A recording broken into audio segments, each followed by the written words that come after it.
Seorang eksekutor kelompok kriminal bersenjata, KKB, Organisasi Papua Merdeka, OPM, bernama Maam Taplo, akhirnya ditangkap aparat TNI dan Polri. Satgas Operasi Damai Kartens bersama Polres Kerom menangkap eksekutor OPM itu tanpa perlawanan setelah melakukan pemantauan intensif terhadap pergerakannya. 4 tahun lolos dari kejaran, anggota OPM itu akhirnya tak berkuti setelah dikepung di Kerom, Papua. Maam Taplo tercatat dalam DPO karena keterlibatannya dalam penyerangan dan pembunuhan tenaga kesehatan di Kiwirok. Aksi yang dipimpinnya mengakibatkan Gabriela Meilani meninggal dengan luka bacok dan tusuk di beberapa bagian tubuh.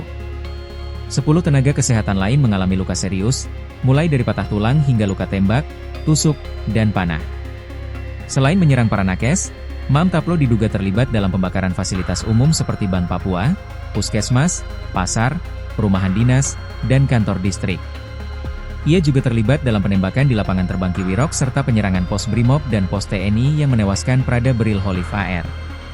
Maam Taplo diketahui keluar dari Kiwirok pada Agustus 2025 dengan alasan berobat ke RS Vanimo, Papua Nugini. Setelah ditangkap, ia langsung dibawa ke Polda Papua untuk pemeriksaan lanjutan oleh Ditreskrimum. Kepala Satgas Operasi Damai Kartens, Brigjen Pol Faizal Ramadhani mengatakan, penangkapan ini menjadi langkah penting untuk memberikan keadilan bagi para korban. Wakil Kepala Operasi, Kombes Pol Adar Masinaga, menambahkan pengejaran terhadap anggota KKB lain akan terus dilakukan tanpa kompromi.